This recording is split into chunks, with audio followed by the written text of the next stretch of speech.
사무엘 하 8장 1절만 제가 읽겠습니다. 이후에 다윗이 블레셋 사람을 쳐서 항복받고 블레셋 사람의 손에서 메덱 암마를 빼앗으니라. 자, 이후에 어떤 후에입니까?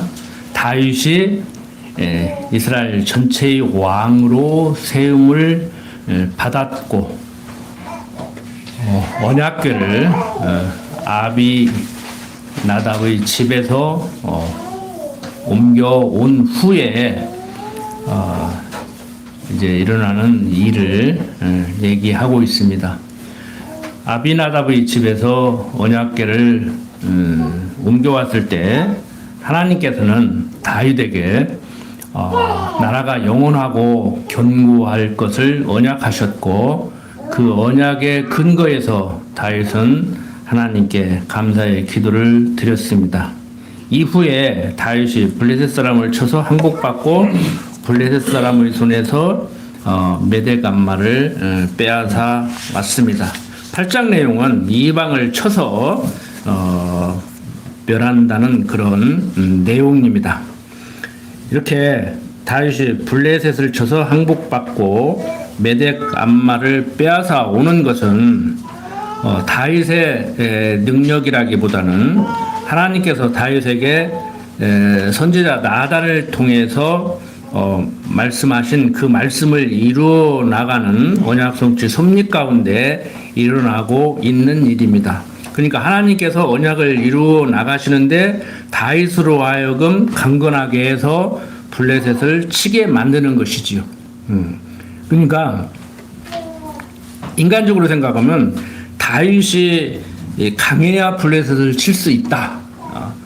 강하지 못하면 블레셋을 치지 못한다. 이렇게 생각을 하겠지요. 그리고 조금 더 성경적으로 생각한다고 하는 사람들은 하나님이 블레셋을 치시려고 다윗을 강하게 했다. 또 이렇게 얘기를 해요.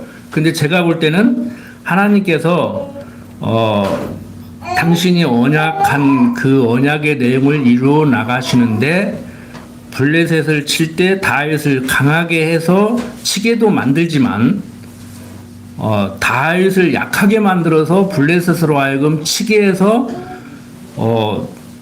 다윗을 치는 그 블레셋을 또 망하게도 하실 수 있는 거예요. 지금 우리는 역사를 공부하는데 가만히 한번 입체적으로 종합적으로 보세요. 상대를 쓰러뜨리려면 내가 강해야 되는가? 그래서 하나님을 나를 강하게만 만드시는가? 그러니까 당신의 섭리를 당신이 하심을 알게 하기 위해서 대적을 때로는 강하게도 하고 나를 강하게도 하고 대적을 약하게도 하고 나를 약하게도 하는 거예요. 그러니까 항상 제가 이렇게 설명을 할 때 4가지 경우수를 두고 설명을 드리는데 경우수는 많지요. 그런데 크게는 내가 강하고 네가 약하고 네가 강하고 내가 약하고 나를 약하게 하고 너를 약하게 하고 이런 경우의 수를 생각해 볼 때 인간들은 이래야만이 이럴 수 있다. 그렇기 때문에 그랬다. 이런 식으로 단순 논리로 생각을 하는 거예요. 그러니까 세상 이치가 이게 해결이 안 되지. 그래서 여러분들 또 정치적인 얘기 한번 또 할까요? 답답해 죽겠죠? 재판관들이 무엇을 하고 있는지 질질 끌고 뭘 어쩌자는 건지 그러니까 막 위험한 난무하는 거요. 뭐 5대 3이라 그런가 보다. 하나 빨리 임명해라. 지금 8대 0인데 안고 있는지 0대 8이라 안고 있는지 5대 3이라 안고 있는지 어떻게 하냐고 8명 입 다물고 있는데 그러니까 8대 0으로 안 돼도 좋고 돼도 좋고 하나님 섭리하시는 것은요 측량할 수가 없어요. 그 양반을 계속 대통령 하게 만드는 것이 우리나라에게 더 좋은 것인지 우리 생각에는 그냥 물러나고 바꿔버려야 좋다고 생각하는데 그건 모르는 거라니까. 미래를 어떻게 예측해요? 그럼 내가 자리 펴야지. 여러분들 너무 염려하지 마세요. 될 일은 되고 안 될 일은 안 됩니다. 뭐 오래 살겠다고 뭐 발버둥 친다고 오래 삽니까? 하나님께서 좋은 의사를 두어서 좋은 치료를 받게 해서 옛날 같았으면 벌써 가시아들 양반이 생명을 유지할 수도 있는 것이고 의사 필요 없이 지금까지 감기 한 번 안 아파왔는데 갑자기 발병해가지고 내일 아침에 얼굴 못 볼 수도 있는 것이고 이건 모르는 거예요. 어설프게 알아가지고 뭐 내 건강은 내가 지킨다 이렇게 해야 오래 살 수 있다 이렇게 해야 건강하다 뭐 안 된다니까. 오늘 아침에도 오다가 침대에 묶여서 7, 8년 살아면 뭐냐고 빨리 가는 게 낫지 그런데 그 사람은 묶이고 싶어서 묶여 있냐고. 살다 보니까 그러고 살고 있는 것이지. 안 돼요 여러분들. 어떤 사람 미흡다고 빨리 갔으면 할 필요도 없고 어떤 사람 좋다고 오래 살았으면 좋겠다 하는 것도 우리 마음이지 안 된다니까. 저는 그 얘기를 하고 싶은 거예요.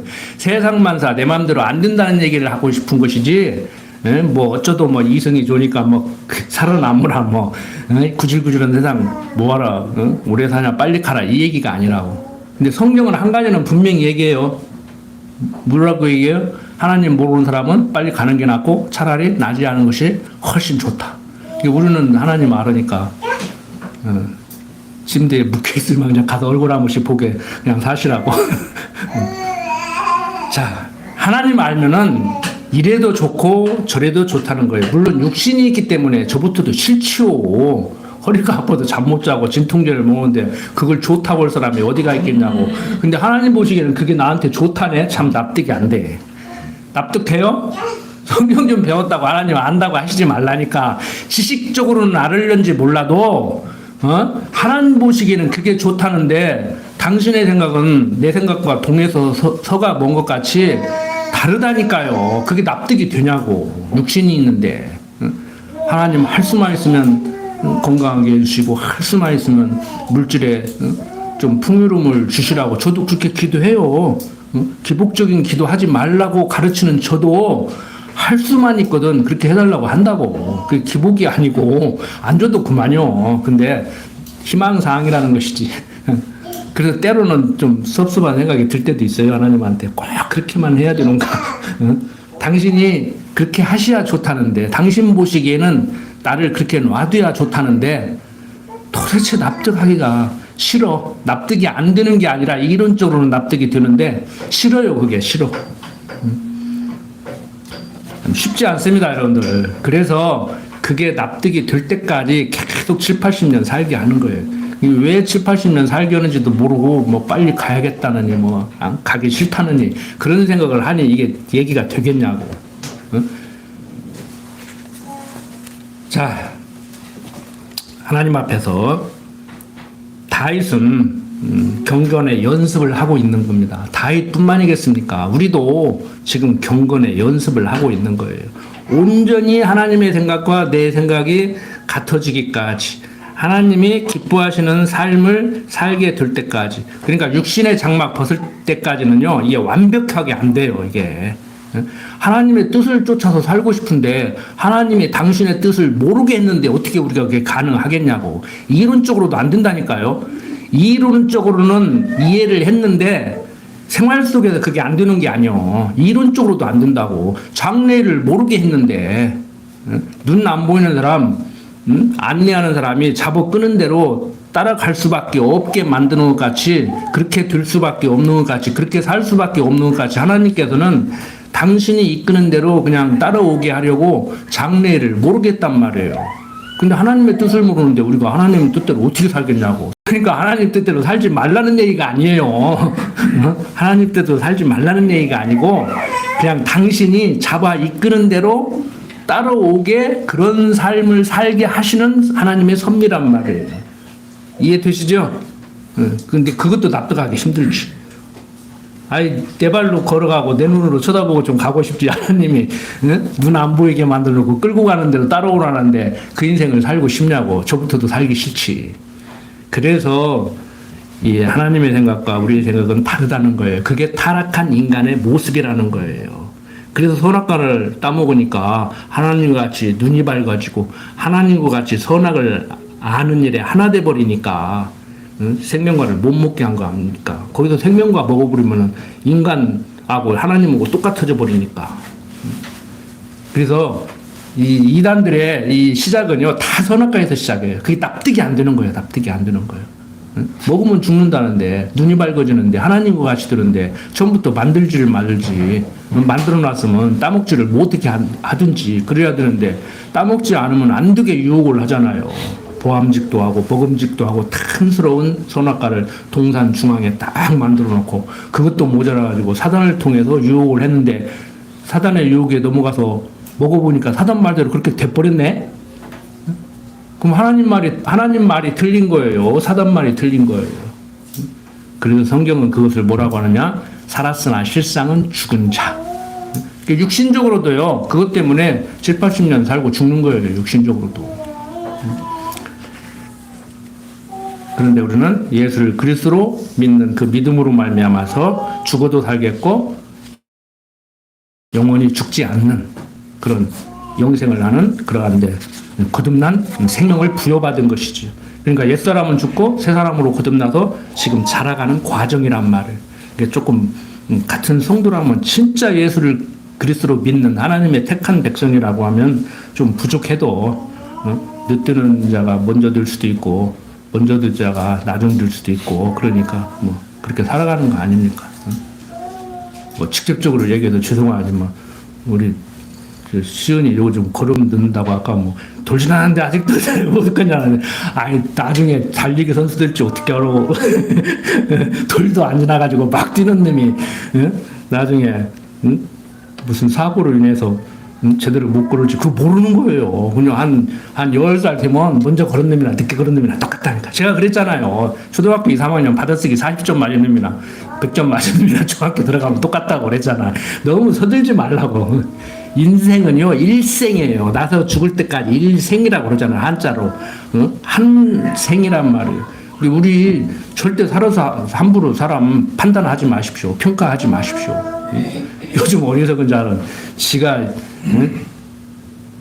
떠나면서 지 송독비 지가 세우고 하고 요즘은 또 막 뭐 동상까지 세우대. 저 죽은 뒤에 후손들이 세우든지 말든지 하지. 그게 진짜 어리석은 자들이거든요. 근데 우리나라만 있는 게 아니오. 서양에도 있었고 동양에도 있었고 과거에도 있었고 지금도 있고 앞으로도 그 미리는 짓들을 할 거예요. 그러니까 생각이 있는 사람들 그러잖아요. 죽을 때 내 묘 만들지 말라. 나를 대단한 사람이라고 와서 경배할 거 아니냐. 근데 또 후손들이 또 기어 만들어놔 또. 여러분들 우리는 지혜롭게 살자. 지혜롭게 살으려면은 하나님을 알아야 된다. 이 얘기를 지금 드리기 위해서 좀 길게 말씀을 드렸습니다. 자, 2절에 보면은 다윗이 또 모압을 쳐서 저희로 땅에 엎드리게 하고 줄로 재어 그 2줄 길이의 사람은 죽이고 1줄 길이의 사람은 살리니 모압 사람이 다윗의 종이 되어 조공을 바치게 됩니다. 자, 뭐 설명 없이 그냥 막 넘어갑니다. 3절부터 8절 보면은 소바왕과 아람 사람을 종으로 삼아 조공을 바치게 하지요. 르홉의 아들 소바왕 하닷 에셀이 자기 권세를 회복하려고 유프라데 강으로 갈 때 다윗이 저를 쳐서 그 마병 1,700과 보병 2만을 사로잡고 병거 100승의 말만 남기고 그 이외의 병거의 말은 다 발의 심줄을 끊었더니 다메섹 아람 사람들이 소바왕 하닷 에셀을 도우러 온지라 다윗의 아람 사람 2만 2천을 죽이고 다메섹 아람의 수비대를 두매 아람 사람이 다윗의 종이 되어 조공을 바치니라. 다윗이 어디를 가든지 여호와께서 이기게 하시니라. 다윗이 하닷 에셀의 신복들이 가진 금 방패를 빼앗아 예루살렘으로 가져오고 또 하닷 에셀의 골 베다와 베로데에서 매우 많은 놋을 빼앗으니라. 자, 넘어갑니다. 그 다음에 이제 9절부터 12절 보면은 하맛 왕 도이가 다윗이 하닷 에셀의 온 군대를 쳐서 파하였다 함을 듣고 그 아들 요람을 보내어 다윗 왕에게 문안하고 축복하게 하니 이는 하닷 에셀이 도이로 더불어 전쟁이 있던 터에 다윗이 하닷 에셀을 쳐서 파함이라. 요람이 온 그릇과 금그릇과 놋그릇을 가지고 온지라.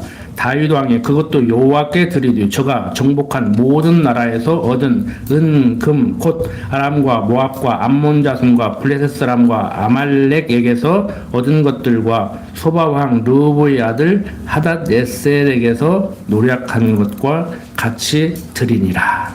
그러니까 이방들을 다 쳐서 지금 한마디로 인간적으로 얘기하면 노략질 하는 거예요. 다른 나라 쳐들어가서 아무리 힘이 강하다고 해도 그렇지, 다른 나라 쳐들어가서 뺏어오고 조공박치게 만들고 그런 것이 지금 우리들의 그 어떤 그 평화 개념으로 얘기하면 그게 말이 됩니까 지금?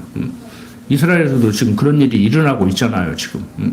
트럼프가 완전 아랍 사람들 지금 팔레스타인들한테 그냥 염장 지르는 소리 하잖아 지금.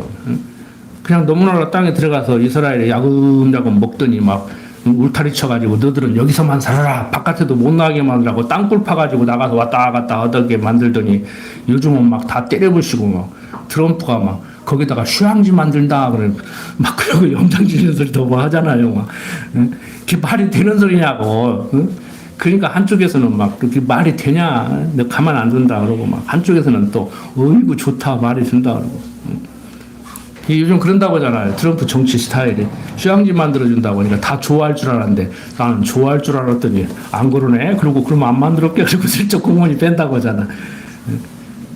그 사람은 장사꾼이라 흥정하는 거예요. 흥정하는 거예요. 장사꾼 같이 정치를 하니까 우리나라 가서는 제발 좀 판 좀 안 깔았으면 좋겠어. 자, 13절부터 14절. 다윗이 영국에서 에돔 사람 1만 8천을 쳐 죽이고 돌아와서 명예를 얻으니라. 다윗이 에돔에 수비대를 두니 온 에돔과 수비대를 두니 에돔 사람이 다 다윗의 종이 되니라. 다윗이 어디를 가든지 여호와께서 이기게 하셨더라. 저는 이런 내용을 보고요, 군대 생활할 때 군인이니까 전쟁하는 것에 관심을 많이 가졌거든요. 그래서 여리고성을 왜 날마다 한 바퀴씩 돌으라고 그러고 그렇게 해서 무너뜨렸는가? 그것이 무엇을 지금 얘기해주고 있는가? 그때 당시에 목사님한테 물어도 군목이죠. 뭐 잘 모르더라고. 막 시원하게 대답을 안 해주더라고. 근데 오늘날 이제 제가 깨닫고 가르치고 있는데 이런 내용도 보면은요, 인간적으로 볼 때요, 우리 일반 상식적으로 그렇게 생각하잖아요. 전쟁터 나가서 적과 싸워서 사람 많이 죽으면 무궁훈장 타고 역사 속에서 영웅이 되는 거예요. 그런데 뭐 사람들 강도 살인을 한다든지 그래서 많이 죽으면은 완전히 이제 그냥 나쁜 사람 되는 것이고. 그러니까 똑같이 사람을 죽이는데 어떤 상황에서 사람을 죽이냐에 따라서 많이 죽이면 무궁훈장 타고 이쪽에서는 또 죽이는 잡들이 하고. 여러분들은 그 당연히 나라를 위해서 적과 싸웠으니까 그렇지. 여기는 당연히 평화시에 나쁜 사람도 아니고 선량한 사람을 그냥 죽였으니까 그렇지. 그런데 그게 그렇게 단순하게 생각할 문제입니까? 그러니까 우리가 이단이라고 말하는 여호와 증인들은 사람 죽이는 건 다 똑같지. 왜 사람을 죽여? 전쟁이라고 죽이고 뭐 그러면 죽이는가? 죽이면 안 돼. 우리는 총 내려놓을 거야. 우리는 그런 짓 안 할 거야. 그러고 나오잖아요. 어떻게 보면 멋있잖아. 총 못 들겠다는데 그 속에서 국회의원도 나오고 판사도 나오고 검사도 나오다 보니까 여호와 증인들 군대 안 가도 이제 안 잡아가고 그래? 그러냐? 그러면 사회 봉사를 해라 그러잖아. 세상이 그렇게 바뀐다니까. 숫자가 많다고 보니까. 세상에서는요, 숫자 많으면 진리예요. 여러분들 어설프게 중고등학교 다니면서 뭐 대학물 먹었다고 뭐 윤리 교육학과 다녔다고 윤리가 어떻고 도덕이 어떻고 법이 어떻고 따지지 마세요. 오죽해야 똑똑한 니체가 법이라는 것은 윤리라는 것은 힘 있는 자들이 힘 없는 자들을 부리기 위한 수단일 뿐이라고 얘기했어요. 무슨 윤리 도덕이에요. 그 윤리적이고 도덕적이지 않게 살아라는 얘기가 아닙니다. 법 지키지 말라는 얘기가 아니에요. 네? 윤석열이 그 날짜로 계산하지 말고 시간으로 계산을 해놓고 앞에도 다 날짜로 계산하고 바로 다음날 대법원에서 앞으로는 날짜로 계산해 윤석열이 같이 시간으로 계산하지 말고 그래버리잖아. 그 특별하냐 그러는데 특별하지. 세상적으로 사람이라고 새끼 밥 먹고 산다고 같은 사람이라고 생각하지 마세요. 여러분들이 그래도 가만 놔둘 것 같아. 경찰들 우르르 와서 잡아가요. 꽁꽁 묶어서 잡아가. 뭐 나가서 뭐 백날 뭐 중고등학교 다녀서 어설프게 공부 좀 했다고 막 사람은 다 똑같다. 가서 얘기해봐. 사람이 다 똑같은가? 사람들이 똑같이 취급을 안 해주는데 내가 아무리 똑같다고 외쳐도 5,200만 대한민국 사람이 윤석열이고 너고는 다르다고 얘기를 한다니까. 나는 교과서에서 사람은 다 똑같다고 배웠지만 사람은 평등하다고 배웠지만 그건 교과서에서 하는 소리고 하나님 보실 때 하나님이 보시기에 우리가 다 평등하고 어떻게 평등해요? 세상 사람들이 보는 시각으로 보면 평등하지도 않아요. 똑같지도 않지만 평등하지도 않아. 오른손하고 왼손이 어떻게 똑같아요? 다르잖아요. 여자와 남자가 어떻게 똑같아요? 다르잖아요. 그리고 왼손이 하는 일과 오른손이 하는 일과 오른다리와 왼다리가 하는 일이 어떻게 똑같아요? 어떻게 평등해요? 응? 오른손이 물건 들었다고 다리 보고 들으라고 하면 들을 수 있어요? 여자가 애 낳았다고 남자 보고 애 낳으라고 하면 애 낳을 수 있어요? 요즘 인터넷 보니까 뭐 남자가 애를 낳는 방법도 있대. 다 기발한 사람 그래요. 참말로. 자료가 거짓말인가? 우리 젊은 사람들은 알 거요. 남자가 임신하는 방법 보고 또 나오더라고. 기발한 사람들이라니까. 네? 조금 있으면은 동정녀 마리아가 또 나올 거예요. 제2의 동정녀 마리아. 나는 절대 뭐 일본 그 여자 같이 남자 거 받아서 낳지도 않았다. 성령이 나를 임신. TV에 나왔잖아. 어떤 목사가 성령이 임신시켰다고 하잖아. 그 여자 자기가 임신시켜놓고. 광화문 내거리에서 뭐 하나님 꼼짝말 하는 사람도 있는데 그 사람 농담 아니에요. 제정신 아니요. 많은 사람이 따르니까 힘이 있는데 정부에서도 어떻게 못 오는데 그 제정신 아니요. 시대가 그럴 시대예요. 시대가. 우리 그렇게 성경 잘 가르치니까 많이 와. 우리 형님부터 그래. 성경 잘 가르치면 사람이 많이 와야 될 거 아니냐. 성경 잘 가르치면 안 온다니까. 성경이 말하잖아요. 제대로 가르치면 안 온다고. 성경이 얘기하고 있는데 똑같은 성경 가지고 똑같이 봤으면서 왜 이렇게 말이 달라. 안 와. 자 15절 보죠. 네. 다윗이 온 이스라엘을 다스려 모든 백성에게 공과 의를 행할세.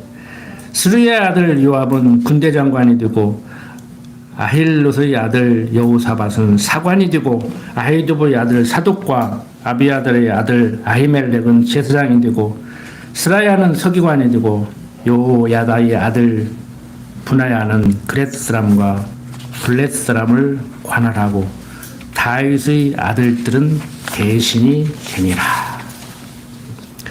자,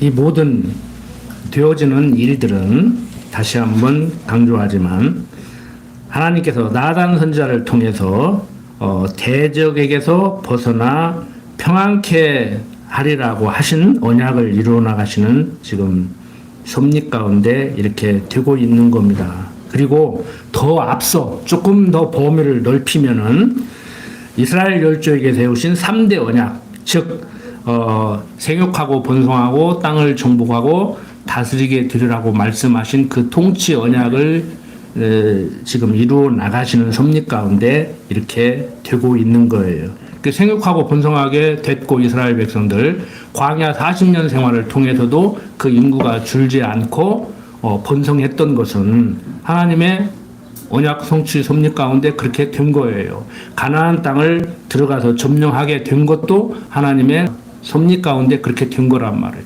하나님이 약속해 줬으니까 내가 노력을 해서 약속을 지켜야 된다. 하나님의 약속을 이루어 나가야 된다가 아니고 하나님께서 약속한 것을 당신이 이루어 나가시는데 이런 모양 저런 모양으로 이루어 나가신단 말이에요. 그래서 앞서 말씀드린 대로 나를 강하게 해서도 들어가게 하지만 당신이 한다는 것을 알게 하기 위해서 오히려 나를 약하게 하죠. 그래서 가나안 칠족속은 가장 강성했을 때 이스라엘 백성들은 광야 40년을 통해서 가장 약해졌을 때 요단강을 건너서 들어가게 만든단 말이에요. 그러니까 지금 우리의 일생을 섭리하시는 하나님의 섭리가 꼭 그렇게 하는 것만은 아니에요. 우리를 좀 부자 되기도 했다가 가난하게도 했다가 가난하게도 했다가 부자 되기도 했다가 계속 가난하게도 할 수 있고 계속 부자 되기도 할 수 있고. 그러니까 인간적으로 얘기하면 가난한 부모 만나다 가난하게 살다가 가난하게 그냥 죽으면 좀 비참하지, 인간적으로. 근데 그렇게 해도 여러분들 비참하게 생각할 거 없어요. 하나님이 지금 섭리하시는데 참 밉지, 하나님이. 이쁘진 않을 것 같아, 저도. 생각해 보세요. 응? 가난한 부모 만나가지고 가난하게 살다가 가난한 자식 나가지고 계속 대에서 가난하게 사는데 그걸 좋아할 사람이 어디가 있어요? 육신이 있는 한 없지. 그게 납득이 되겠냐고. 여러분들 일생을 대를 이어서 여러분들 그렇게 살게 하는데 하나님 보시기에는, 당신이 보시기에 네 족보는 그렇게 가난하게 내가 만들어야 너에게 좋기 때문에 그렇게 했다는데 그게 마음에 들어요, 진짜? 진짜 인정이 돼요? 안 돼요. 그걸 이론적으로는 인정을 해야 되는데 안 된다고. 그게 쉽지가 않다고. 근데 말씀이 문득문득 생각나시면 이제 그게 되지. 응? 그 진짜 그런 사람이 있더라고. 응? 가난한 부모 만나서 정말 힘들게 살았는데 또 내가 또 어려운 형편에 살다가 보니까 자식들 낳아서 키는데 자식들도 어려우니까 아휴, 내 팔자는 어쩔 이러는가. 응? 내 대에서 끊으려고 했더니 그것도 안 되는구나. 그거 어쩔 거냐고. 응? 그거 어쩔 거냐. 그런 분들을 우리가 함부로 위로할 수가 없죠. 그런데 하나님을 가르쳐 드리면은요, 본인 스스로가 위로가 돼요. 될 수가 있어요. 뭐, 어설프게 이론적으로 성경 구절 들이대면서 이러니까 너는 너무 비참해 하지 말라가 아니고 그냥 하나님은 이런 분이시다고 가르쳐 주면 하나님의 섭리를 이해하다가 보면 인생관이 정리되고 역사관이 정리되다가 보니까 야, 내가 이게 한탄만 할 일이 아니구나. 육신적으로는 참 비참하고 여기서 벗어나고 싶지만 그게 안 되는구나. 그러니까 어떤 사람이 책을 쓰는 거요. 가하게 저주를 끊어라. 그런 책 보면은 사람들이 다 끌려가. 뭘 저주를 끊어? 저주를 끊기는. 예수 믿으면 그걸로 끝난 것이고, 육신의 뭐 건강과 물질의 축복 이런 것은요, 이럴 수도 있고 저럴 수도 있는 거라니까. 내가 납득이 안 될 때 안 될 망정. 저는 지금 가르치면서도 그 상황이 되면 납득이 안 되는 게 아니라 하기 싫어, 솔직한 얘기로. 지금 감사합니다 그러는데 지금 막 교통사고 나가지고 뭐 날라가서 다리 하나 부러져가지고 병원에 돼 있는데 감사합니다 그래? 뭐 또 목사님 교회에서 쪼개지니까 노예 오는 데서 감사합니다 그런데 진짜 안 되는 거예요. 어설프게. 그게 바리새적 사고라고. 나 하지도 못하는 거, 할 수도 없는 거, 하지도 않았다고 하면서 자기는 했다고 하는 거, 이게 바리새적 사고라니까. 성경이 말하는 바리새적 사고는 바로 그거예요. 바리새적 사고를 신학자들도 이해를 잘 못하고 있더라고. 말만 앞세우고 행동이 없는 사람이 바리새적 사고래. 맞아요. 틀린 얘기는 아니에요. 수학적으로 얘기할 때 큰 범주에서 자기도 하지도 못하는 거, 할 수도 없는 거, 하지도 않았다면서 하라고 하니까 그 사람이 말만 앞세우고 아는 사람 맞잖아요.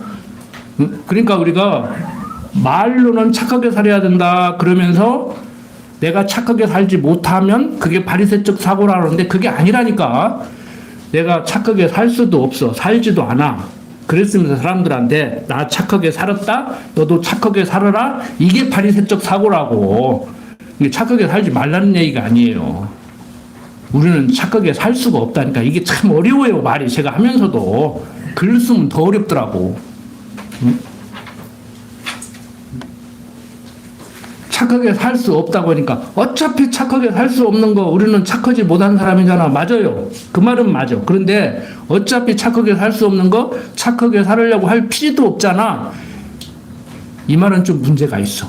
그렇다고 해서 막 착하게 살으려고 몸부림치라는 얘기가 아니에요. 그래서 세상 언어는 세상의 행동 가지고 얘기하면 끝이 안 나요. 그래서 우리는 어떻게 해야 돼요? 그러면 착하게 살지 말라는 얘기도 아니고 착하게 살아라는데 착하게 살 수도 없고. 그럼 어떻게 해야 돼? 그러면 우리가 어디에게로 인도해 가요? 그러니까 철학자들은 거기서 머물러요. 윤리학자들은 거기서 머물러. 착하게 살 수 있냐? 없다?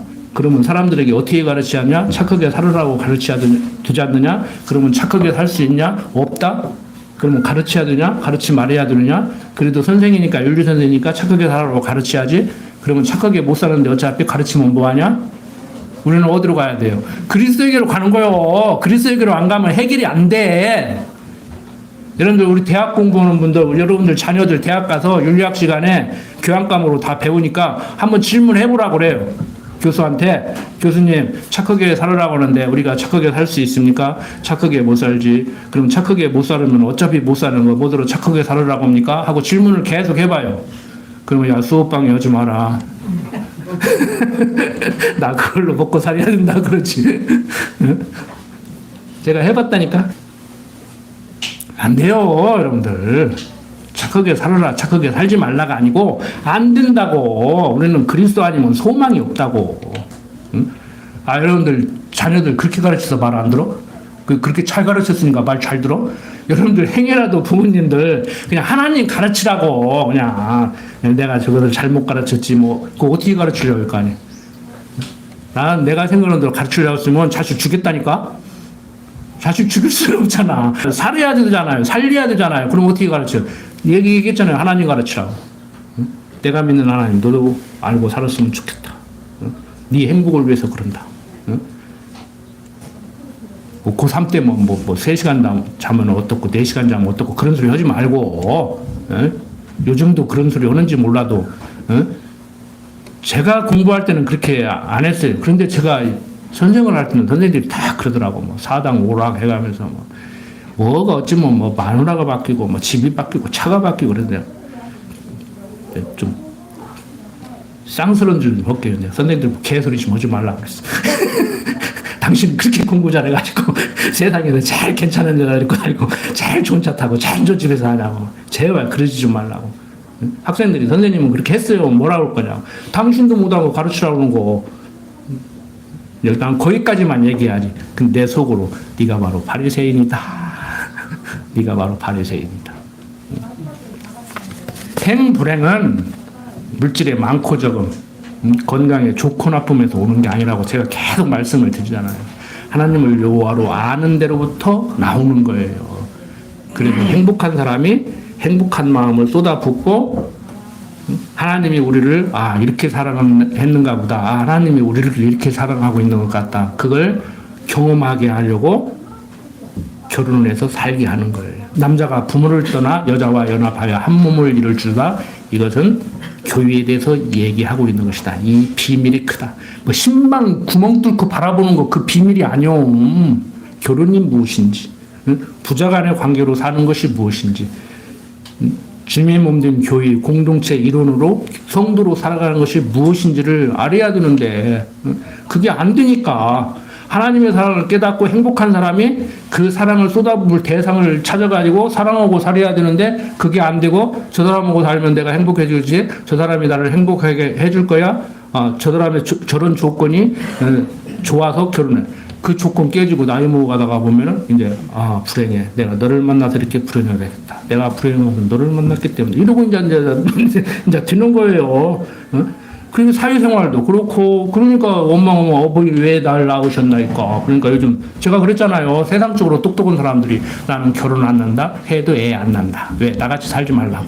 자기 인생이 불행한 거야. 행복한 사람은 야 세상은 살아볼 만해. 너도 나와서 한번 살아봐야 괜찮더라. 야 때로는 지지고 먹고 너 아빠하고 한바탕 싸움도 하고 그랬는데 그런 대로 괜찮더라고. 너도 한번 살아봐. 살아볼 만한 인생이야. 이렇게 되는 거요. 응? 이렇게 되는 거라고. 응? 여러분들 다윗 보세요.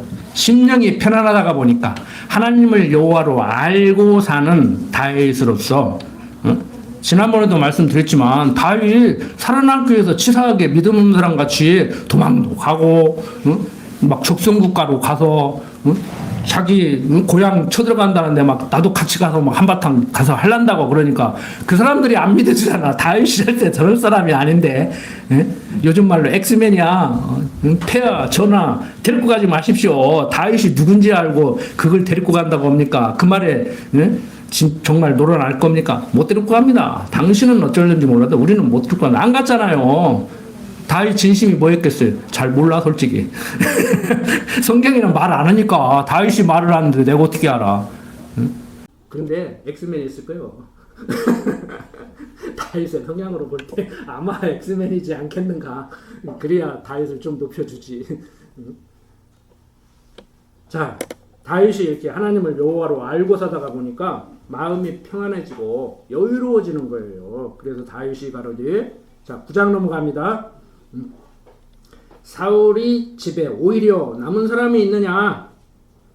자, 내가 요나단을 인하여 그 사람에게 은총을 베풀리라 하니라. 임금이 돼가지고 하나님의 언약을 받고 대적들을 다 진멸하다가 보니까 이제 요나단이 생각난 거예요.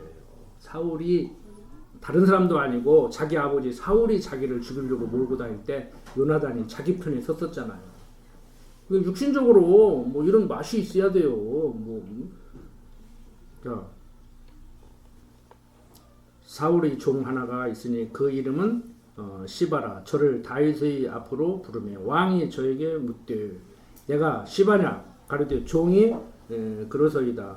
왕이 가로되, 사울의 집에 남은 사람이 없느냐? 내가 그 사람에게 하나님의 은총을 베풀고자 하노라.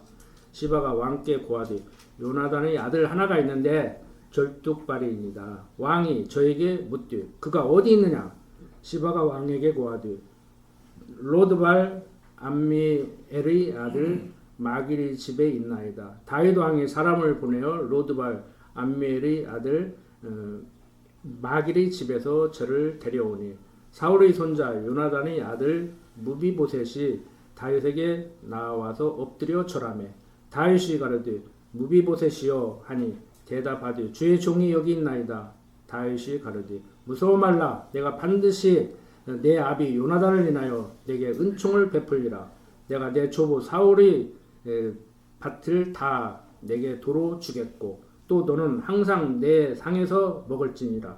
저가 절하여 가로되, 이 종이 무엇이건데 왕께서 죽은 개 같은 날을 돌아보시나이까. 자, 다윗 왕에게 요나단의 아들 하나가 있다고, 그런데 절뚝발이라고 그 요나단의 시종이었던 사람이 얘기를 해줍니다. 그러니까 여유가 생긴, 마음이 여유로워진 너그러운 이 다윗이 요나단을 떠올리면서 혹시 그 후손들이 남아 있지 않겠는가 해서 이제 찾는 거예요. 그런데 다리를 저는 그런 무비보셋이라는 사람이 하나 남아 있다고 이렇게 얘기를 하죠. 무비보셋이 어떻게 해서 다리를 절게 되었는가는 앞에서 살펴본 사무엘하 4장 4절이 있죠. 사울의 집 다 몰락할 때 도망가다가 이렇게 다쳐가지고 이렇게 두 다리를 저는 이런 불구가 됐습니다. 이 지금 무비보셋을 시종 들고 있는 이 마길이라는 사람은 므낫세 지파에 속한 사람인데, 다윗이 사울 왕에게 쫓겨서 망명 생활을 할 때 다윗을 도와준 사람이에요. 그래서 지금 사울 편에 서 있었지만 다윗을 눈에 보이지 않게 도와준 사람들이 있고, 또 살아남은 사람 중에서 이렇게 손자같이 숨어 있는 사람들이 있죠. 그러니까 너그러워지니까 이렇게 찾아서, 내가 요나단이 참 나에게 의형제같이 자기 아버지를 배신하고 나에게 잘해줬는데 식구들이 남았으면 내가 좀 챙겨야겠다. 그래서 이렇게 챙기게 되는 겁니다. 그래서 9절부터 13절 보면은 다윗이 무비보셋을 선대하여 왕의 상에서 같이 먹게 하죠.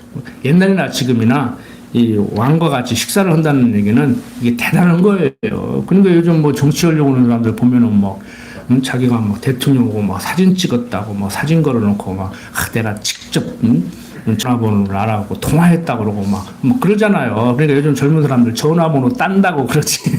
관심 있는 사람들, 연예인들 막 전화번호 막 따고 막 이제 이런.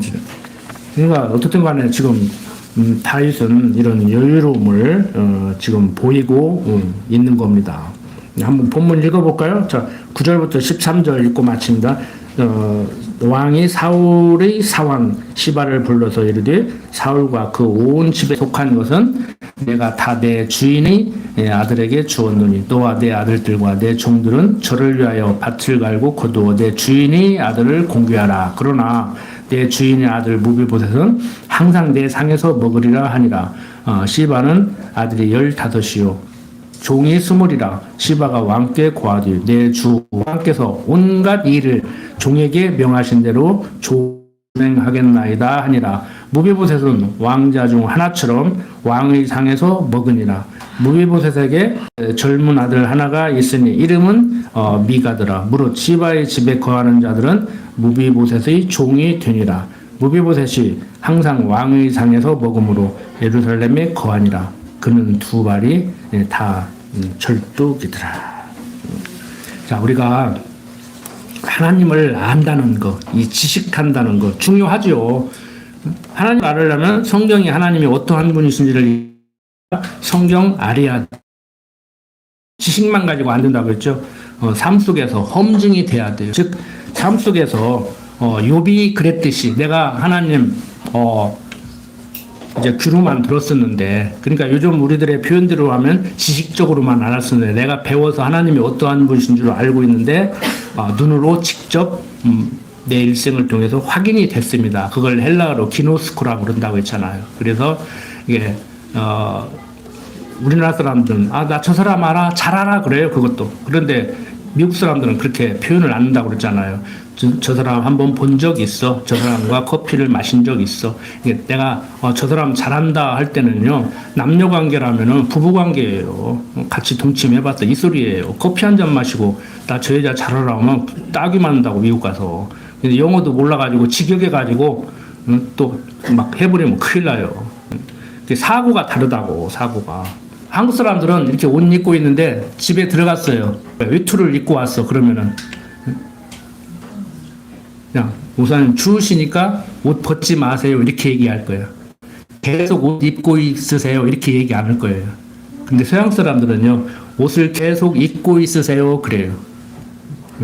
근데 우리나라 사람들은요, 벗지 마세요 그렇게 얘기를 부정적으로 얘기한다고. 그러니까 요즘 막 그 TV에서 나와서 얘기하는 사람들이 미국식으로 자꾸 얘기하라고 그러잖아. 한국 사람 보고 왜 미국식으로 얘기하라고 그래. 한국 사람 같이 얘기하지. 그러니까 여러분들이 옷을 벗지 마세요 하고 영어로 하려다가 보면 미국 사람이 들으면 이상해. 말은 돼요. 장문은 돼. 옷을 벗지 마세요 그러면. 근데 미국 사람들은 옷을 벗지 마세요 안 그래요. 계속 옷 입고 있어요 그런다고. 그 사고만 해도 생각이 다르기 때문에 생활의 행동 양식이 달라요. 그런데 성경이 하나님은 이런 분이라고 얘기하는데 달라고 해도 안 주는 하나님과 주려고 준비했다가도 달라고 안 하면 안 주는 하나님은 완전히 다르잖아요. 다른 하나님이잖아. 똑같은 양반인데 어떤 사람은 주려고 준비했다가도 달라고 안 하면 안 주는 하나님으로 인식을 하고 있고 하나님이 똑같은 분인데 그 하나님인데 어떤 사람은 달라고 아무리 해도 하나님이 안 줄 걸 안 준다고 생각하면 그 두 사람이 하나님을 대할 때 어떤 방식으로 대하겠냐고. 전혀 다르죠. 요즘 정치 보면은요, 여기에서 제가 무엇을 깨달았냐면은 저쪽은 궤변을 들으면 말이 안 되는 소리를 막 억지 부리고 있어. 이쪽은 논리적인 건 확실해. 진보라고 하는 사람은 논리적이고 윤리적이고 도덕적이에요. 그러니까 별거 아닌 것도 가지고 막 자살해버리고 그런 거야. 응? 그런데 논리적이라고 해서 우리가 말하는 논리적이라고 해서 세상이 그렇게 돌아가는 것도 아니고 그렇다고 해서 윤리적이고 도덕적이고 정치가 안정되는 것도 아니에요. 그런데 하물며 궤변 들어놓고 억지 부르는 사람들이 정치를 하면 어떻겠어요? 그 사람들은요, 궤변 들어놓다가요, 상대가 승부가 안 하면은, 그래도 질 건데, 여러분들 부부싸움 할 때도 그러죠? 내가 밀렸어. 예? 분명히 일찍 들어온다고 약속했어. 약속 어기고 술 한잔 먹고 전화 한 통 없이 새벽 1시에 들어왔어. 그래갖고 부인이, 여보, 당신 세약서 10번 썼잖아. 계속 이럴 거야. 그럼 어쩔 건데? 그냥 맛보기로 나가는 거예요, 언제. 그리고 총칼 들고 나간다니까? 그런 사람은 못 살지. 그래도 살아 못 참고 사람이 다 그런 거죠. 남편 각서 100장 써도 법원에서 인정 안 해줘. 그건 무효야. 무효. 그냥 마음의 표현이고 그것이지. 그 공증해봐야 공증도 안 해줘. 그러고 사는 거예요. 세상살이. 자, 논리적이어도 우리들의 사고가 논리적이고 그렇게 살으려고 해도 하나님의 섭리는 우리의 생각과 다른데 궤변을 늘어놓고 궤변 늘어놓다가 안 먹히면은 총칼 들고 나오는 사람들하고 어떻게 어우러져서 살겠냐고. 그런데 그 모든 사람들이 어우러져서 사는 동안에 우리는 거기서 신앙의 편안함을 누리고 하나님을 여호와로 알아야 된단 말이에요. 이거 쉽지 않죠? 저는 요즘 한국 교회인들의 기독교인들의 그 신앙생활에 있어서 요즘 세상적으로 민주주의 발전에도 도움이 되겠지만 신앙적으로 아주 나는 도움이 된다고 생각해요. 왜? 특히 칼빈주의자들은 역사의 주관자는 하나님이래. 인간들의 생각은 하나님의 생각과 다른데 하나님의 생각은 인간들의 생각보다 더 우월하기 때문에 다 당신이 보시기에 좋게 섭리해 나간대요. 그거 인정해야 될 거 아니에요? 인정해야지. 응? 저도 개인적으로 탄핵 찬성하는 사람이지만 탄핵 기각돼가지고 계속 해나가도 그 인정해야죠. 인정이 싫으면 내가 나라를 떠나야지. 떠날 돈도 없어. 여러분들만 괴로운 거요. 여러분들만 괴로운 거요. 세상 무엇과도 바꾸지 마시라고. 무엇을? 심령의 편안함을. 그런데 네가 그렇게 하니까 내가 불행하다. 네가 그러니까 너 더 못 살겠다. 내가 불행한 것은 내가 지금 심령의 편안함을 잊어버린 것은 네가 그렇게 했기 때문에 그런다. 그럼 그렇게 안 해주면 심령의 편안함을 안 잊어버릴 것 같아요? 하나님을 여호로 알고 사면 상대가 어떻게를 하든지 세상이 뒤집어지든지 김정은이가 쳐내려와가지고 가족이 다 몰살해도 심령의 편안함을 이룰 수 있다니까. 이런 찬송가 가사가요 거의 다 그런 가사예요. 그런데 한국식으로 다 고쳐놔가지고 이상한 게 돼버렸어. 한국. 어떤 목사님이 신방 갔다 왔는데 자녀 셋을 집에 남겨놓고 왔는데 불이 나가지고 다 죽어버렸어. 그 절망 가운데서 부른 찬송가 있고 작사가 있고. 그러니까 당신이 가르쳤던 하나님을 입으로만 가르쳤는데 그런 일을 당하고 보니까 하나님의 섭리를 조금이나마 이해할 수 있겠다. 그 하나님의 섭리를 이해 못해가지고 내가 몸부림쳤는데 그 결과가 어떤 찬송가가 나오고 그런 거예요. 다음에 어떤 찬송가인지 말씀드릴게요. 잊어버렸는데 여러분들 찬송과 기도가 끊이지 않는 성도의 생활. 이유 없어요. 항상 기뻐하라. 쉬지 말고 기도하라. 범사에 감사하라는데 이건 지상 명령이라고도 할 수가 있다고. 어떻게 보면 거기서 벗어나면 내가 문제가 있는 거예요. 상대가 어떻든 간에 다른 거 다 그만두고 상대에 의해서 좀 투박한 표현으로 놀아나는 사람이 되지 마십시오. 예? 남편이 생일 선물 준다고 하나하나 웃고 남편이 좀 늦게 들어왔다고 인상 빡빡 쓰고 그러지 말고 선물 사줘도 없고만 모처럼 만에 선물 사주면 웬일이냐 또 그러고 또 기분 나쁘게 하지 말고 어떻든 간에 다른 사람으로부터 다른 것으로부터 영향을 받아서 내 마음이 요동치는 그 사람은 아직 신앙이 어린 사람이에요. 이유 불문코. 그러니까 내가 신앙이 많이 잘한 줄 알았더니 아직도 어리구나 이렇게 생각하시면 돼요. 그러면 심령의 편안함 올 거 아닙니까? 응? 나는 신앙이 좋은데 지금 네가 그래서 내가 신앙이 불편한 것은 네가 엄청 잘못했다 이렇게 생각하지 말고 거꾸로 참 해석을 거꾸로 하더라니까. 응? 고민 있으면 와요. 내가 상담해줄게. 본전도 못 찾고 할 거야. 나한테 상담으로 오면. 남편이 문제 있어서 상담을 왔다고 네가 문제 있고 막 그 소리 듣고 갈 거니까. 여러분들 첫째 성경 지식적으로 알아야 됩니다. 그 다음에 지식으로 배웠던 하나님 살아가면서 그 속에서 성경이 말하는 하나님을 인정을 해야 내 심령에 편안함이 와요. 그러니까 성경 보고 끝났다고 그냥 공부 끝났다 생각하지 마시고 계속 공부를 하고 그래서 험증이 돼서 이제 옛날 배웠던 성경은 기억이 가물가물해가지고 다 잊어버려도 인생관이 올바로 정리되고 역사관이 정리되고 그 성경 무슨 내용이 어디가 있어 잘 모르겠어 있기는 있어 그 정도로 다 잊어버렸어도 내 삶이 올바로 해석이 되고 심령의 편안함을 유지하면요 옛날 배웠던 성경 다 버려도 괜찮아 이제는 다 버려도 괜찮다고. 그래서 우리가 제가 성경 공부하지 말란 얘기도 아니고 다 잊어버리라는 얘기도 아니고 성경을 통해서 배운 하나님 삶 속에서 인정을 하고 살아갈 때 심령에 편안함이 오고 야 정말 예수 믿는 맛이 나야 된다고 하더니 바로 이거구나 라고 하는 생각이 여러분들 스스로 다 들어야 됩니다. 제가 요즘 부쩍부쩍 이제 나이가 이제 먹어가니까 그런가 이게 막 절실히 와서 다요. 막 와서 다. 그거 있잖아. 그 데이트할 때 별로 하다가 이렇게 손 한 번 잡으는데 막 그냥 뜨끈뜨끈하고 아이고, 이제 결혼해야겠다. 이런 생각 들듯이 정말 하나님을 이제 그렇게 만난 것 같다. 한 20년 전만 해도 집사람한테 삐딱해가지고 그냥 교회 갔다 오면 그냥 목사님 설교나 비판을 오른다 했는데 나는 최소한 이제 그런 소리는 안 듣잖아요. 내가 그랬으니까 설교 잘못하는 목사님들한테 그랬으니까 여러분들한테 최소한 그 소리는 안 드려야지. 근데 그 소리에서 안 듣는 게 아니오. 이분은 잘 가르친다 그럴 거 아니오. 나도 그렇게 했으니까 옛날 목사님 보고. 나는 착하게 살라고는 안 가르쳤지만 착하게 살라고 가르치고 내가 못 착하게 살아가지고 손가락질은 안 받았지만 하나님을 여호와로 살고 살아야 된다는데 내가 심령이 불편해 가지고 맨날 인상 뻑뻑 쓰고 여러분들이 오늘 사무고 싸먹고 왔나? 뭐 오늘은 또 뭐 범칙금 한 5만 원짜리 끊고 왔나? 그러면 안 되잖아. 그러니까 강론 봐도 내가 너무 웃더라고. 좀 거룩하게 점잖게 해야 되는데 안 웃으려고 하는데 웃음이 나 하도 좋아가지고 내가 봐도 너무 경망이 없는 것 같아. 응? 다윗의 부인 미갈도 그래서 책 잡았던 한테 즉시 비쳤는 거를 내가 유튜브를 봐도 이건 너무 웃는다. 너무 실없이 웃는다. 사람들이 이상하게 보겠다는 생각이 들더라. 그래서 안 웃으려고 그래 지금 진짜. 근데도 자꾸 웃음이 나와 이렇게. 빡빡 인상 쓰고 듣지 마요. 너는 뭐가 그렇게 좋냐 기분 나쁘게 그러지 마시고 같이 아멘 하자고 기도드립시다. 아버지 하나님 세상 살아가면서 예수 믿는다는 것이 이렇게 우리를 즐겁게 해주고 행복하게 해주는 것인지 나날이 깨달아가고 있습니다.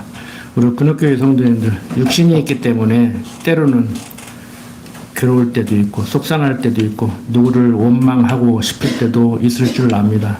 그때마다 말씀 생각나게 하셔서 하나님을 안다는 것이 무엇인지를 다시 한번 생각나게 하여 주시옵소서. 부족한 종 예수님 이름으로 기도드립니다. 아멘.